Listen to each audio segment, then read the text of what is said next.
What if I told you I'm going to try and finish Stardew Valley in just 28 in-game days? Yeah, one single season. No breaks, no second chances. Just me racing the clock to finish the entire Juja route before the spring ends. That means I have got to make mountains of gold in record time, unlock every upgrade, and somehow keep this whole plan from falling apart. It's going to be stressful. I am going to mess up, and there will be moments where I seriously wonder why I started this. But that's the fun, right? Pushing Pelican Town and myself to the absolute limit. So here's the question: can it actually be done? Time to find out. Day 1 of the challenge started with a welcome gift, 15 parsnip seeds. First thing I did was clear a small patch on the farm, planted them all. Then I headed straight to Piers and bought 10 potato seeds. Came back, planted them, and gave them a good watering. Still had some energy left, so I chopped wood and crafted a chest for storage. After that, I hit the forest for some quick foraging. Found a horseradish, a daffodil, and some spring onions, which are gonna be great for early game energy. I also ran into Haley taking pictures, so I just kept moving. While walking around the town, I started the introductions quest, easy way to grab some free gold. Made a bunch of peoples while grabbing more forageables around the map. Wrapped up the day by heading back to the farm, dumping everything in the chest, and selling a stack of 44 fiber. Didn't expect much, but I made 44 gold. Not bad. Also, I hit foraging level 1. Started the day with a letter from Willy. Time to hit the beach, but first I watered all my crops. At the beach, Willy gave me my first fishing rod, a fresh bamboo pole. Right after that, I headed to the mountain lake and started fishing. Caught a bunch of fish and even snagged a treasure chest with 10 rice shoots. I sold my first batch of fish, then went right back to the lake and kept fishing the whole day. Early game fishing is seriously one of the best way to make gold fast. That night, I planted some rice shoots near my pond, but couldn't make all of them down. Time was running out and I didn't want to pass out on day 2. I ended the day at fishing level 2 and made 1500 gold just from fishing. We are off to a strong start. The next morning brought rain, no crop watering, which meant more time for the other things. First, I planted the rest of my rice shoots by the pond. Then I headed to the forest for a few spring onions. After that, I hit the river hoping to catch a catfish. First cast, trash. Second, hooked the catfish, but it got away. I spent most of the day trying to catch one, but no luck. So in the evening, I switched spots and went ocean fishing instead. Managed to catch a few eels, which was a decent save. Looking back, I probably should have stuck with the mountain lake. Still, ended up hitting fishing level 3 and made 962 gold. The next morning started with the bad news. A crow had eaten one of my potato plants. I haven't even unlocked scarecrows yet, so I couldn't even do anything about it. Seriously, how do a crow show up this early? To balance things out, I got a letter from Willy saying the Deluxe fishing rod is finally available. At least someone is looking out for me. After watering the rest of my crops, I was planning to hit the mines, but they were still closed, so I switched it up. I headed back to the Willy shop, bought the upgraded rod, added some bait, and made my way to the mountain lake. Spent the rest of the day fishing and stacking XP. I wrapped up the day at fishing level 4, but yeah, still salty about that crow. Started the next morning with a surprise visit from Marnie, and she brought a cat. Obviously, I said yes. Then I noticed all my parsnips were ready, so I harvested everything and used the chance to start rearranging the farm layout. I am planning ahead for the sprinklers, so I want things to be clean from the start. Later, Mayor Lewis took me to check out the old community center. Everything seemed fine until my character freaked out after seeing a Junimo. After that, I swung by Piers, sold the parsnips, and picked up 15 potato seeds. Planted and watered them as soon as I got back. Good news, the mines finally opened, so I grabbed the classic rusty sword from Marilyn and dove in. Also, I'm using a mod that highlights rocks with staircases. It doesn't boost money or loot, just saves time. And for this 28 the Joja challenge, time is everything. I focused on gathering stone and copper since I'm prepping to craft furnaces. Problem was I got a late start and didn't have much energy left, but I still managed to push level 20. Used up the last of my energy chopping a few trees before bed. Wrapped up the day unlocking farming level 1 and mining level 1. Started the next morning with a visit from Clint. He dropped off the furnace recipe. Finally time to start smelting all that coppers I have been stockpiling. Then I checked the mail and found a letter from my mom. She sent cookies.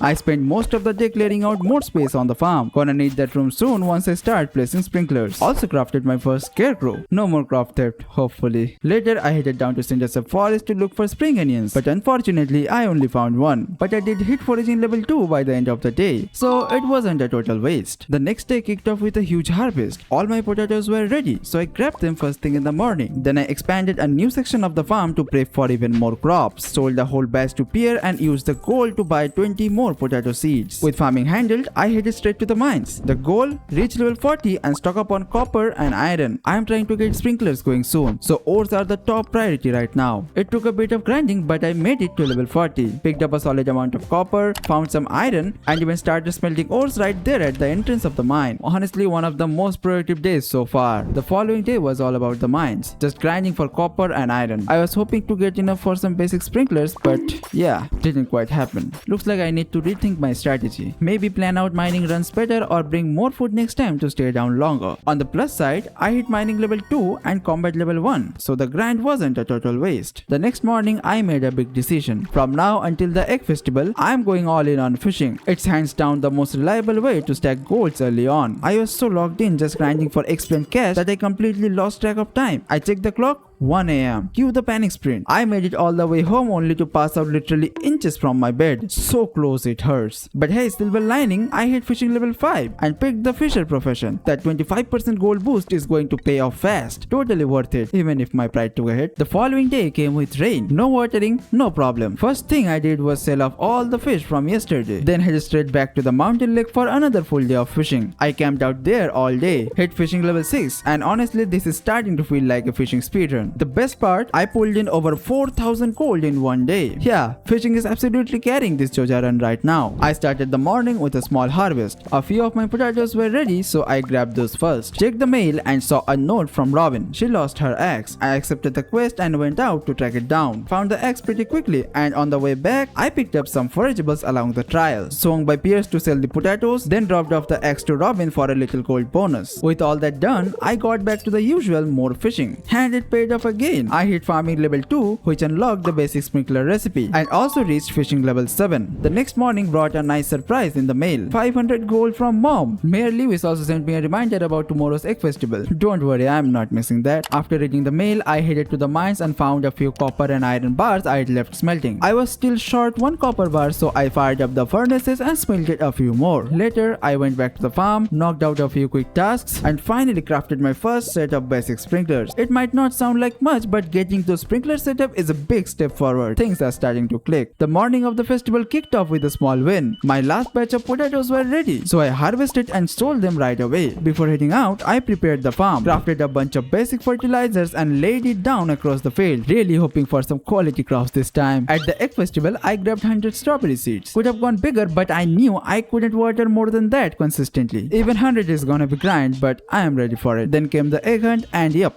I actually won. As soon as I got home, I went full speedrun mode, planting all 100 strawberries before the clock ran out. I did miss one tile that had a sprinkler on it, which kinda bugs me, but hey, close enough. I wrapped up the day by hitting fishing level 3. The new day began with watering crops and double checking the sprinklers. Everything seemed perfect at first until I spotted a mistake. I totally forgot to plant seeds in a few spots. Missed opportunity, but nothing I can do now. Just hoping the rest grow without issues. From here on out, my routine's pretty locked in for the rest of spring. Water the crops, fish all day for gold. Fishing is still most consistent money maker I have got, so I am sticking with it. Let's see how much money I can rack up before the season ends. A new day started with a surprise visit from Demetrius. He wanted to use my farm cave for a research project. With that sorted, I made a quick trip to Pierce and grabbed a bunch of potato seeds, filled in the empty patches on my farm. Nothing major, but it will add up over time. Wrapped up the rest of the day with my usual fishing grind. And finally, I hit fishing level 8. Slowly but surely, the effort's paying off. I made a big move today. I went to Joja Mart and officially signed up for a Joja membership. Morris was all smiles. The challenge begins now. Time to rebuild the Stardew Valley the Joja way. Later in the day, I went back to fishing, and luck was definitely on my side. I reeled in a Stardew Valley almanac, a shiny new sword, and even a diamond. That diamond alone should fetch a nice price, and the rest aren't bad either. Definitely one of the better days I have had. First thing in the morning, I headed straight to Joja Mart and dropped 15,000 gold to get a minecarts repaired. It was a hefty price, but absolutely worth it. Fast travel is finally unlocked. No more wasting time on long walks to the mines or the bus stop. This upgrade is going to make my daily routine so much more efficient. The following day brought a big milestone. I finally hit fishing level 10 and I picked the angler profession, which boosts the value of all my fish by 50%. That's a massive upgrade to my income, and now every catch feels like even more rewarding. Today was harvest day. All my strawberries were finally ripe. I picked them one by one, though I noticed my energy was unusually low. Must be from all those late nights. I powered through with some green algae and got the rest of my crops watered. I headed to Pierce to sell the berries for some quick gold. But right as I arrived, Moritz barged in and stole all of Pierce's customers. Really feeling bad for him. Then I swung by Jojamart and dropped 25,000 gold to fix the broken bridge. To top it off, I hit farming level 5 and chose the tiller profession. The next morning come with a steady rain. Finally a break from watering. I thought about going after catfish, but the odds felt stacked against me. So I headed up to the mountain lake instead. Start by Jojamart first. I got there a bit early, so I tossed a line into the river outside. Predictably, I pulled out a soggy Joja Cola. Thanks RNG. When the doors opened, I went straight in and spent 20,000 gold on panning upgrade. Another expensive Joja box checked. Then I settled in at the lake. Things were peaceful until a legendary fish struck. It came out of nowhere. I panicked and lost it almost instantly. That was just the start. Throughout the day, it kept coming back 4 times in total. Twitchy, fast, completely unforgiving. I gave it everything I had, but it slipped away every time. Over the next couple of days, I devoted all my time to fishing at the mountain lake. No side trips, no interruptions, just a quiet focus on the task at hand. Today was the final harvest for my strawberries. The last batch is in. I gathered everything and headed to Pierce to sell the whole. But I got there too early, so I just waited outside like a responsible Pelican Town citizen. With the money I made, I went straight to Jojamart and dropped 40,000 to unlock the bus stop. Now there is only one upgrade left, but it costs 35,000 gold. And I have only 3 days left in the season. And here's the truth, I'm not gonna make it. I fished every single day, planned my crops perfectly, and made smart choices. But it's still not enough. If Strawberry had one more harvest on 28, maybe I'd have a shot. But they don't. Which means the Joja challenge ends here. Just short of the goal. Anyways, if you have been following this wild 28-day challenge, make sure to hit that like button and subscribe. I have got more Stardew runs and challenges coming your way. So stick around. Thanks for watching and I will catch you in the next one. Goodbye.